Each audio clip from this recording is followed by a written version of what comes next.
ঈদে মিলাদুন নবী সাল্লাল্লাহু আলাইহি ওয়াসাল্লাম উদ্যাপন উপলক্ষে আয়োজিত আজকের এই শানে মুস্তাফা সাল্লাল্লাহু আলাইহি ওয়াসাল্লাম কনফারেন্স 2023-এর সম্মানিত সভাপতি আলহাজ মোহাম্মদ রফিকুল আলম সাহেব, যিনি আহলে সুন্নাত ওয়াল জামাত খাগড়াছড়ি পার্বত্য জেলার সম্মানিত সভাপতি, এতক্ষণ পর্যন্ত যিনি আপনাদেরকে তকবীর শুনিয়েছেন, আমাদের সকলের মাতার তার অত্যন্ত শ্রদ্ধা হুজুর আল্লামা সৈয়দ মোহাম্মদ শামসুদ্দোহা বানী হাফিজাহুল্লাহ মুদাসসিরুল আলী সাজ্জাদানশীন দরবারে বারিয়া শরীফ চট্টগ্রাম। আজকের এই অনুষ্ঠানের অন্যতম প্রধান ওয়াইজ ডক্টর আল্লামা মোহাম্মদ এনায়েতুল্লাহ বাসী সাহেব, যিনি জৌনপুর দরবারের সম্মানিত পীর সাহেব, স্টেজে উপবিষ্ট আমাদের দরবারে কুতুবদিয়ার সম্মানিত সাহেবজাদা, স্টেজে উপবিষ্ট গণ্যমান্য উলামায়ে কেরাম। আমি সকলের নাম নিতে গেলে আমার সময় এমনিতে শেষ হয়ে গেছে।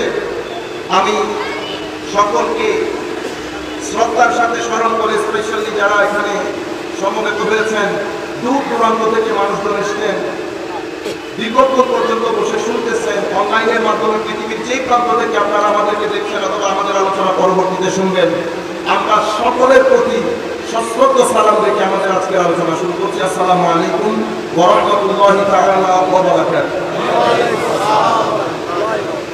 সময় যেহেতু একেবারে সংক্ষিপ্ত, আমরা পবিত্র কোরআন থেকে দুটি আয়াতের পাঠ তেলাওয়াত করেছি, কিন্তু আমরা চেষ্টা করব নফুবত বিষয়টা বোঝানোর জন্য। তার আগে আমি আপনাদেরকে একটা কনসেপচুয়াল ক্লারিটি, আমি একটা জিনিস আপনারা বোঝার জন্য বলছি। শ্রোতা যখন এক ধরনের হয়, বক্তব্য দেওয়াটা সহজ হয়ে যায়।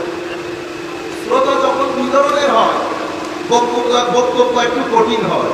কিন্তু শ্রোতা যদি তিন ধরনের হয়ে যায়, তো এর যে কঠিন, রুমে জমিনের মধ্যে তিন ধরনের শ্রোতাকে একটা পাঠকে সন্তুষ্ট করতে যিনি পারতেন, ওনার নাম মুহাম্মদ রাসূলুল্লাহ সাল্লাল্লাহু আলাইহি ওয়াসাল্লাম। আল্লাহ এই তৌফিক, এই শান, এই মাকাম আল্লাহ আর কাউকেই দান করেন না। আমার নবী ইন্নামাল আমালু বিন্নিয়াত বলেছেন, আমিও বুঝেছি আমার মতো করে, হুজুর বুঝেছেন হুজুরের মতো করে, ইমাম শাফিঈ বুঝেছেন ইমাম শাফিঈর মতো করে, কেউ সমুদ্র বয়ে দিয়েছে হাদিসের একটা অংশকে ঘিরে, কিন্তু আমার নবী ইন্নামাল আমালু বিন্নিয়াত বলেছেন, হয়ে গেছে। আপনারা বুঝতে পেরেছেন? শ্রোতা, আমি এটা আমাদের জানা দরকার। শ্রোতা সাধারণত তিন ধরনের হয়। ইমাম গাজালির ভাষায় যদি বলি, ইমাম গাজালি বলেছেন আসহাবুন নাস, মানে একেবারে সাধারণ শ্রোতা, যাদেরকে আপনি জান্নাতের কথা, জাহান্নামের কথা, আল্লাহর নাজ নিয়ামতের কথা এতটুকু বললেই তাদের জন্য যথেষ্ট। তাদেরকে যদি আমরা কোরআন ও সুন্নাহর নিগুড় রহস্য নিয়ে বলি, সংকট তৈরি হবে। কি তৈরি হবে? সংকট। আবার কিছু শ্রোতা আছে, এদেরকে বলে আসহাবুল আকল, এরা বড় আকলওয়ালা, আলেম, এডুকেটেড, শিক্ষিত শ্রেণী। এদেরকে যদি আমরা সাধারণ মানুষজনের মতো করে বুঝাই, সংকট তৈরি হবে। কেন? কারণ আমি এক প্রশ্নের উত্তর দিতে গিয়ে 10 প্রশ্ন তার ভিতরে সৃষ্টি করে দেব। 10 প্রশ্ন সৃষ্টি করে দেব। এখন উত্তর দিয়েছি একটা, প্রশ্ন তৈরি করে দিয়েছি 10টা। খতরনাক হয়ে গেছে না তালিমের জন্য? এদেরকে বলে আসহাবুল আকল। এদেরকে কিভাবে ডিল করবো মাওলা? তো আমার আল্লাহ পবিত্র কোরআনে তাদেরকে ডিল করার জন্য আল্লাহ রাব্বুল আলামিন পৃথিবীর কিছু নিদর্শনের কথা বলেছেন। যেমন আল্লাহর আয়াত, আয়াত কোরআন শরীফের আয়াত ও আয়াত, আসমানও আয়াত, জমিনও আয়াত, সমুদ্র আয়াত, খাগড়াছড়ির সৌন্দর্য আয়াত। আমি যদি খাগড়াছড়ির পাহাড় দেখিয়ে আপনাকে বলি, ভাইজান দেখেন এটা আমার দাদা বানিয়েছে, বিশ্বাস করবে কেউ? যারা আল্লাহকে স্বীকার করে না, আমার ইতিস ভাইরা, বিশ্বাস করবে কোনোদিন? কেন? কারণ সবার মাথার ভিতরে আছে এরকম মহান জিনিস কোন মহান সত্তা ছাড়া বানাতে পারবে। কিন্তু আমি যদি এই আল্লাহ বানিয়েছেন? কেউ বিশ্বাস করবে? কেন? ওই ছোটখাটো জিনিস দিয়ে আল্লাহ তাআলা। বুঝতে পেরেছেন? তো আমি আপনাদেরকে বোঝাতে চাচ্ছি, কোরআনে পাকের মধ্যে কোরআনের আয়াত আয়াত আর খাগড়াছড়ির সৌন্দর্য আয়াত, দুই আয়াতের মধ্যে ফারাক কি? তো একটা হচ্ছে আয়াতে মানসুখ, আরেকটা হচ্ছে আয়াতে মানতুক, যেটা আমি পড়ি। তো আমি যখন কোরআন শরীফ পড়বো, যিনি সাহিত্য জানেন, যিনি গ্রামার জানেন, যার ভিতরে বিন্দু পরিমাণ জ্ঞান আছে, সেই কোরআনে পাক পড়বে, তার গায়ের লোম দাঁড়াবে, সে পশ্চিমকালেও চিন্তা করবে না কোরআনের সামনে দাঁড়াবে। এই পর্যন্ত পৃথিবীতে যত ব্যক্তি কোরআনের সমালোচনা করার জন্য কোরআন পাঠ করেছে, প্রত্যেক ব্যক্তি প্রায় হাতে গোনা কয়েকজন বাদে প্রায় লোক ইসলাম কবুল করেছে। এটা কোরআনের শান, কোরআন আল্লাহর কালাম। আমি আমাদের কোন অন্য ধর্মের ভাইরাও যদি থেকে থাকে, আমি বিনয়ের সাথে আপনাদেরকে বলবো, আপনার ধর্মের প্রতি পরিপূর্ণ শ্রদ্ধা রেখে, মানুষ অনেক কিছু করে না, আমরা ম্যাক্স ওয়েবার করি, টার্গেট করি, সিরিয়াস সক্রেটিস করি, প্লেটো করি, কত কিছু করি, আহমদ সাফা করি, আমাদের ডক্টর সলিমুল্লাহ খান করি, সব করি। সাথে যদি কোরআন শরীফ যদি একবার পড়ে, আমি আপনাকে ধর্ম কবুল করার জন্য করতে বলছি না, মানুষ তো জ্ঞানের জন্য পড়ে।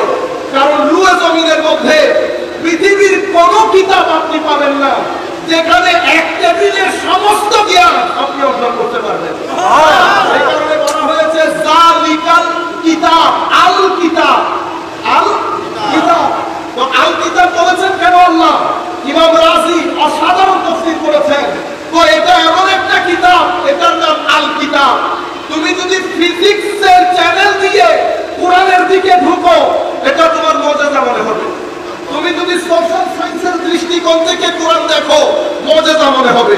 তুমি জ্ঞানের যে কোনো শাখা প্রশাখার দৃষ্টিকোণ দিয়ে কোরআনের দিকে নজর দাও, কোরআন তোমার মুজিজা মনে হবে। তুমি মানতে বাধ্য হবে জালিকাল কিতাব লা রাইবা ফি, এটার মধ্যে সন্দেহ না, সংশয় নাই। একটাকে বলে সন্দেহ, আমরা এটাকে বলি আরবিতে শাক, আরেকটাকে বলি রাইব। আরবির মধ্যে ছোট ছোট শব্দ, কিন্তু পার্থক্য আসমান জমিনে। আমি তো সময় কম, ওদিকে ঢুকতে পারতেছি না।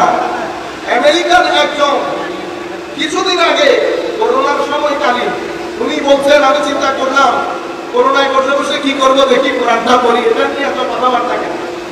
এটা নিয়ে এত কথাবার্তা কেন? উনি বলছেন, আমি জালিকাল কিতাব লা রাইবা ফি আর আগে চাইতে পারি না। কোরআন আমার ঘুম হারাম করে দিয়েছে। আমি চিন্তা করলাম, এখনো তো কিতাব পড়া শুরু করি নাই, এটা কেমন কিতাব? 1400 বছর আগে এই কিতাব বলছে, এটাতে কোনো সন্দেহ নাই, এটাতে কোনো সন্দেহ। এটা কত বড় চ্যালেঞ্জ, কত বড় কনফিডেন্সের কথা, যেটা তুমি পড়ে দেখো, এটাতে কোনো সংশয় নাই।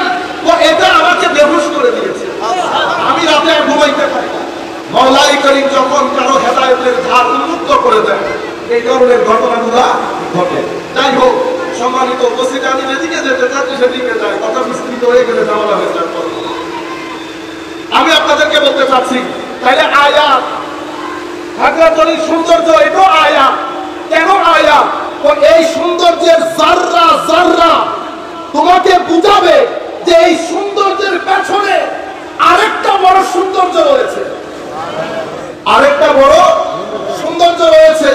তো মাওলা, এটা তোমার আয়াত। এই কারণে পৃথিবীকে বলে আলম, ইউনিভার্সকে কি বলে? বিশ্বকে আলহামদুলিল্লাহি রাব্বিল আলামিন।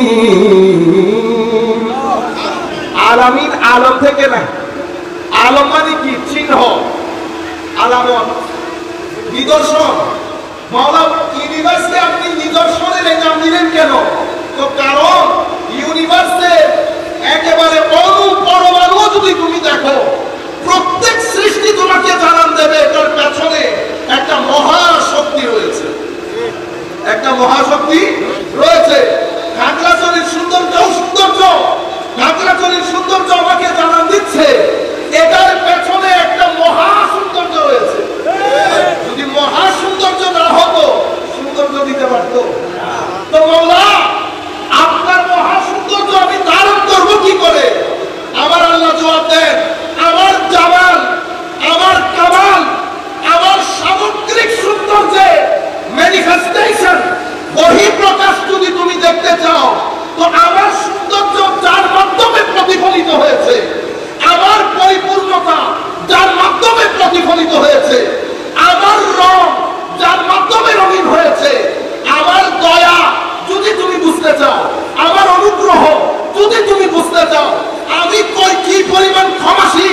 যদি তুমি বুঝতে চাও তো রুহের জমিনের মধ্যে একমাত্র সত্তা আমি বানিয়েছি, যাকে বানানোর পরে নামটা আমি নির্ধারণ করে দিয়েছি মুহাম্মদ।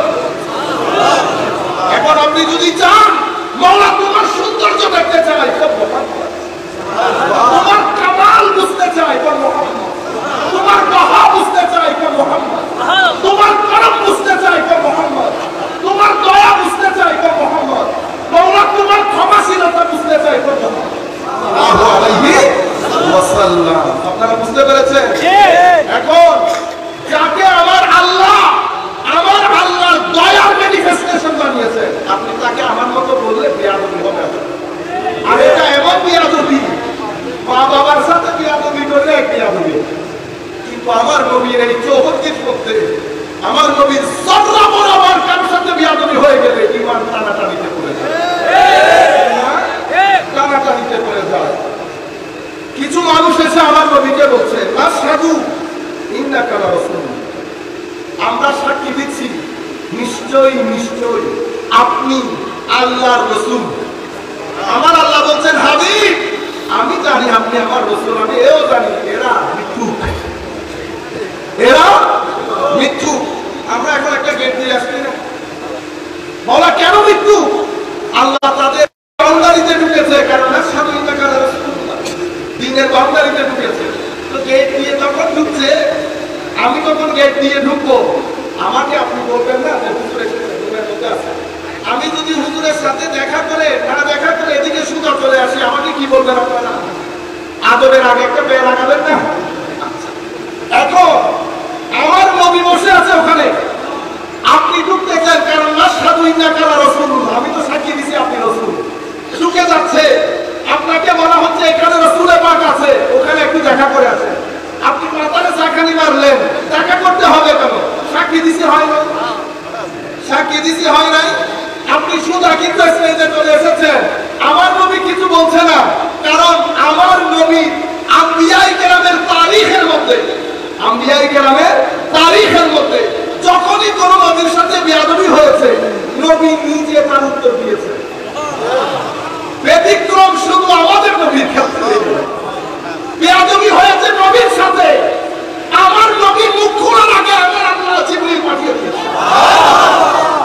আপনি যখন সুদা চলে আসতেছেন, আমার আল্লাহ জিবরিল পাঠিয়ে বলতেছেন, জিবরিল দিয়ে বলে দেয় ওয়াইজা কিরা লাহুম তাআলাউ ইস্তাগফির লাকুম রাসূলুল্লাহ, যখন তোমাকে বলা হয়েছে আমার নবী এই কামরার মধ্যে আছে, তোর কত বড় দুঃসাহস, তুই আমার নবীর সাথে দেখা না করে স্টেজের মধ্যে থেকে। বুঝতে পেরেছেন? এখন আমার আল্লাহ নিজে ফয়সালা দিচ্ছে, আমার নবীর কাছে কোনো কিছুই ছাড়েন নাই। সাওয়াউন আলাইহিম আস্তাগফারতা লাহুম আম লাম তাস্তাগফির লাহুম লা ইয়াগফিরাল্লাহু লাহুম। হাবিব আপনি ক্ষমা চাইেন না, আপনি ক্ষমা চান আর না চান, আমি কিন্তু তাকে ক্ষমা করব। আপনি এই জিনিসটা খুব মাথায় রাখবেন, ক্ষমা চাইলো না চাইলেও মুনাফিকদেরকে ক্ষমা করবে। মুনাফিকরা আল্লাহকে অমান্য করেন না, মান্য করেন। আমার নবীর শানে বেয়াদবি করেন, নবীকে নবী হিসেবে জানেন, এটা যে আল্লাহর নবী সেটা জানে, কিন্তু সেটাকে আকীদা ঈমান বানায় না, উল্টা বেয়াদবি করে, উল্টা। এটা এখন এখানে রাখেন, এটা এখন এখানে রাখেন। বলেন তো দেখি, আল্লাহ রাব্বুল আলামিন শুআয়ব আলাইহিস সালামের জাতিকে ধ্বংস করে নাই, উল্টাই দেয় নাই। কেন দিয়েছে? ওজনে কম দিত, ওজনে। হযরতে লূত আলাইহিস সালামের জাতি ধ্বংস হয় নাই, ঘটনা যেটা ঘটাইতো সেটা আপনারা জানেন, এখানে ছোট বাচ্চারা আছে, আমি বলতে চাই না। সমস্ত নবীদের উম্মত, মনে রাখেন যুবক, তুমি যেটা মনে করছো যে তুমি ধর্ম বাদ দিয়ে শান্তিতে থাকতে পারবা, আল্লাহর ইজ্জতের কসম করে বলছি যুবক, টাকা পয়সা তোমাকে শান্তি দিবে না। কলেজে যাও, বিশ্ববিদ্যালয়ে যাও, ভালো চাকরি দরকার আছে, কারণ ভালো চাকরি না হলে টাকা পাবা না। টাকা বেঁচে থাকার জন্য দরকার, কিন্তু টাকা শান্তির জন্য দরকার না। শান্তির জন্য ধর্ম, টাকার জন্য শিক্ষা। সমস্ত নবীদের, আমি যুবকদেরকে বলছি, আমার যারা কলেজ বিশ্ববিদ্যালয়ে যাচ্ছে, মনে রাখেন একটা হচ্ছে ওসিলা আরেকটা হচ্ছে মাকসাদ। আমি কলেজে যাচ্ছি, আমি স্কুলে যাই, আমার ভালো চাকরি দরকার, এটা সব ওসিলা। এগুলা কি ওসিলা? মাকসাদ কি? মাকসাদ হচ্ছে আমার একটা সুন্দর জীবন। আপনারা বুঝতে পেরেছেন? এই যে আমরা মাহফিলে বসলাম, আমার অনেক ভাইরা ভুল বুঝে, তাদেরকেও বলছি, এই যে মিলাদুন নবীর গ্যাদারিং মাহফিল, এটা ওসিলা। এটা কি ওসিলা? আমার মাকসাদ কি? আমার মাকসাদ হচ্ছে জড়বাদিতার রোগে আক্রান্ত যুব সমাজের অন্তরে আমার নবীর ইশক, আদব, মহব্বত এবং আমার নবীর উসওয়ার বীজ বপন করা। আমার নবীর উসওয়ার বীজ বপন করা, এটা আমার উদ্দেশ্য। রয়ে গেল মিলাদুন নবীর গ্যাদারিং, এটা তো আমার ওসিলা। এটা তো প্রয়োজন সাপেক্ষে। যখন প্রয়োজন পড়েছে উলামায়ে উম্মত হাদিসের মধ্যে হাদিস সংকলন করে হাদিসের কিতাব লিখেছে। যখন প্রয়োজন পড়েছে উলামায়ে উম্মত উলুমুল হাদিস নামক একটা বিজ্ঞান রচনা করে আমার নবীর হাদিসকে নিরাপদ জোনে নিয়ে গেছে। এগুলো হচ্ছে ওসিলা। উদ্দেশ্য কি? উদ্দেশ্য আমার নবীর দ্বীনকে রক্ষা করা, পরবর্তী প্রজন্মের কাছে সুন্দর করে পৌঁছিয়ে দেওয়া। তো উম্মতের ঈমান, উম্মতের কাছে যখন টাকা পয়সা চলে এসেছে, কি চলে এসেছে? টাকা পয়সা। মনে রাখেন, আপনারা মনে করেন গরিব হওয়া দুর্ভাগার, না না না। জমিনের মধ্যে আমরা দুই পরীক্ষা দেই, কেউ ধৈর্যের পরীক্ষা দেয়, কেউ শুকরের পরীক্ষা দেয়। যার কাছে টাকা পয়সা ধন দৌলত বেশি, সে শুকরের পরীক্ষা দিচ্ছে।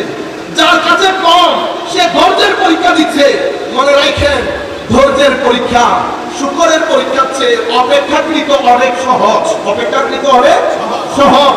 টাকা পয়সা যখন উম্মতের কাছে এসেছে, যেই উম্মত আগে 2 দিরহাম দেখে নাই, সেই উম্মত যখন 500-600 বছর পরে একটা কবিতার জন্য 40,000 স্বর্ণ মুদ্রা গিফট করা শুরু করে, টাকা বেশি এসে গেছে না? জড়বাদিতা যখন পেয়ে বসেছে, উম্মতের অন্তর থেকে আমার নবীর ইশক আদব যাওয়া শুরু করেছে। উম্মতের আইমায়ে কেরাম মিলাদুন নবী নামক এক আযীম গিফট উম্মতকে দান করেছে, যাতে উম্মতের এই যে দ্বীনের ঈমানের মেইন রুল যেন প্রত্যেক বছর আমরা রিমাইন্ড করাতে পারি, রিনিউ করাতে পারি। আমি মূল যে জায়গা থেকে এসেছি, এ যুবক, আমি কলেজে যাই, ইউনিভার্সিটিতে যাই, উদ্দেশ্য সুন্দর জীবন। আমি তোমাকে বলছি, আমি আপনাকে বলছি, আমি মা বাবাকে বলছি, আপনি যদি চান আপনার সন্তানের সুন্দর জীবন, তো মাথায় রাখবেন, যেই ব্যক্তির জীবনে পরকাল প্রায়োরিটি লিস্টে থাকবে না, পরকাল আগে থাকবে না, সেই ব্যক্তি, সেই জাতি দুনিয়া উল্টে গেলেও শান্তির মুখ দেখবে না। মানুষ ওয়েস্টার্ন কান্ট্রিতে টাকা পয়সা এসেছে, আমেরিকান কান্ট্রিতে টাকা পয়সা এসেছে, পুলিশের চাকরি করেছি বিদায় আমি সমাজকে খুব কাছ থেকে দেখা সুযোগ পেয়েছে। কল্পনাও করতে পারবে না মানুষ কি হাহাকার অবস্থার মধ্যে রয়েছে। এমন এমন পাপ, এমন এমন অবস্থা, যেটা আমি আপনাদেরকে বলে বোঝাতে পারবো না। মা জানে না স্বামী কোথায়, স্বামী জানে না সন্তান কোথায়। ঘরের মেয়ে, 13 বছরের মেয়ে যখন মাগরিবের পরে 7টার পরে বের হয়ে যায় বাসা থেকে, আরেকজনের হাত ধরে, মার সাধ্য নাই মাকে মেয়েকে স্টপ করে। কেন? কারণ আপনি একটা ছেড়েছেন, একটা রেখেছেন। কোনটা ছেড়ে দিলেন? আমার নবীর আখলাক ছেড়ে দিলেন, আমার নবীর দ্বীন ছেড়ে দিলেন। আমি আজকে কোন ধরনের হেজিটেশন ছাড়া পুরো পৃথিবীর বুকে যেটা বলছি, আমার মুসলিম ভাইরা যদি থেকে থাকেন, আমি বিনয়ের সাথে আপনাদেরকে বলবো, রুহে জমিনের মধ্যে যেই চরিত্র, যেই আদব, যেই ভদ্রতা, যেই সহনশীলতা, যেই উদারতা, যেই জেনারসিটি, যেই সফটনেস, ইন্টিগ্রেশন, মানুষকে সাথে নিয়ে চলা, আমার নবীর দরবার থেকে মুসলিম দূরের কথা, কখনো কোন নন মুসলিম সাহায্যের জন্য এসেছে, আমার নবী সাহায্য দেন নাই, এই ধরনের কথা আমার নবীর জীবনে ঘটে। আমি আপনাকে বিনয়ের সাথে বলবো, আপনি আমার নবীর জীবনী একবার পড়েন, কেমন ছিলেন আমার নবী।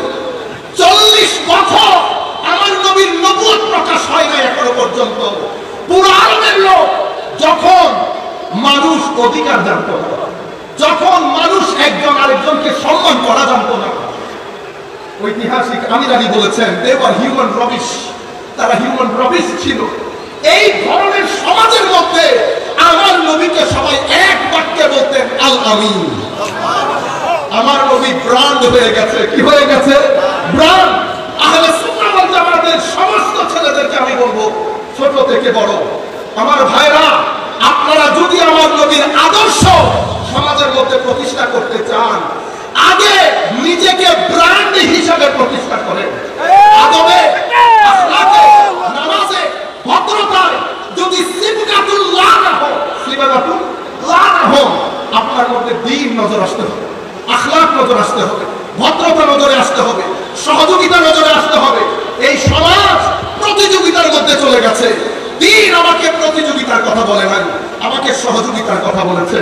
যেই সমাজের মধ্যে প্রতিযোগিতা বাড়বে, সেই সমাজের মধ্যে ডিপ্রেশন বাড়বে, হতাশা বাড়বে, সেই সমাজের মধ্যে বিয়ে প্রথা বন্ধ হয়ে যাবে, রেপ বেড়ে যাবে। সেই কারণে ইউনিভার্সাল একটা নিয়ম আমার নবী আমাদেরকে দিয়ে গেছেন, আল্লাহর বিররি ওয়াত তাকওয়ার নাম দিয়ে আমার নবী আমাদেরকে কোঅপারেশন শিখিয়েছেন। আমি আমাদের আহলে সুন্নাত ওয়াল জামাতের সমস্ত ভাইদেরকে বলবো, আগে ব্র্যান্ড হিসেবে তৈরি করে, সততায়, সত্যবাদিতায়, ন্যায়পরায়ণতায়, আদবে, আখলাকে, ইবাদতে, সপ্তাহে অন্তত এক রাত হলেও, একটা রাত হলেও, অন্তত 12টা একটার দিকে হলেও কেউ না থাকে মতো যাই নামাজে দাঁড়িয়ে থাকে না। আমার নবী বলছেন, উম্মত, পূর্ববর্তী উম্মত যারা নিয়ামত পেয়েছে প্রত্যেকেই রাতের সিজদার কারণে পেয়েছে। আমার ভাইরা, দিনে যখন ঘরের দরজা নক করা হয়, আপনারা কাজের মানুষ পাঠান না? রাতের একটাই যদি ঘরের দরজা কেউ নক করে, কাজের মানুষ দিয়ে খুলেন না নিজে খুলেন? ও ভাই, দিনের বেলা নক করার লোকের কোনো সীমা পরিসীমা, রাতের বেলা নক করার লোকের অভাব। আমার আল্লাহ জিন্দা, বুড়ো হয়ে যায় নাই। আমার আল্লাহ এখনো পর্যন্ত বান্দাকে তৌফিক দান করে। আপনি এখনো পর্যন্ত সোনার মদিনার ফুয়ুজাত পাবেন। আমার নবী দুনিয়াতে থাকতে ফিজিক্যালি ওজুদ যেভাবে ছিল সেভাবে দান করতেন। দুনিয়া থেকে পর্দা করেছেন। সাদউদ্দিন তাফতাজানিকে যদি জিজ্ঞেস করেন, ক্লাসের মধ্যে সবচেয়ে খারাপ ছাত্র সাদউদ্দিন তাফতাজানি। আজকের দিন পর্যন্ত আমরা বলছি ইমাম সাদউদ্দিন তাফতাজানি পিছনে কে? আমার নবীর ফুয়ুজাত, আমার নবীর ফেজ ও বারাকাত ব্র্যান্ড হিসেবে তৈরি করেন। উগ্রতা ছেড়ে দিবেন। সমাজ এখন খুব জটিল পরিস্থিতি নিয়ে আমরা পাড়ি দিচ্ছি। আমি এখানে শব্দ যেগুলো ব্যবহার করি, আমার প্রত্যেকটা শব্দ একটা রিঅ্যাকশন তৈরি করবে।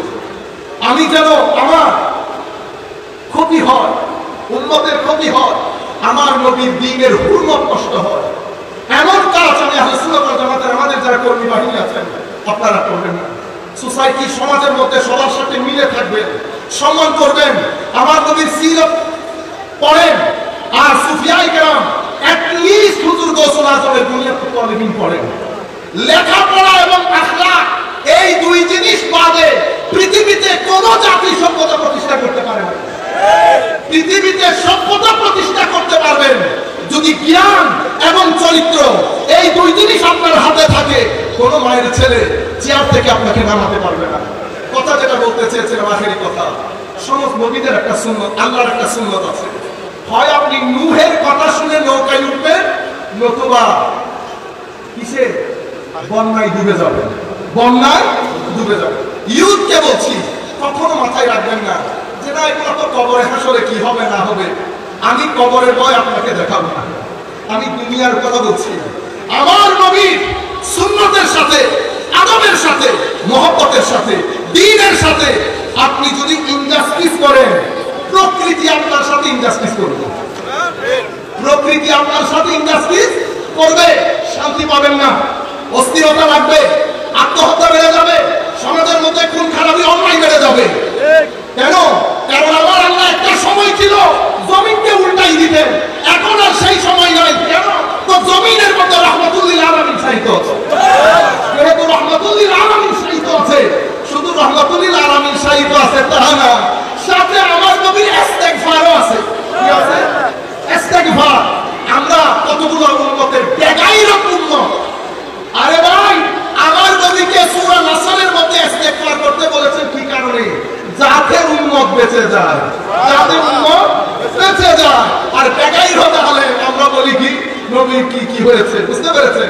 গুনাহ হয়েছে। ভাই আমার আল্লাহ বলছেন হাবিব আপনার অ্যাসাইনমেন্ট শেষ, এখন কি হবে? ওয়ারাইতান নাস ইয়াদখুলুন ফি দীনিল্লাহি আফওয়াজা।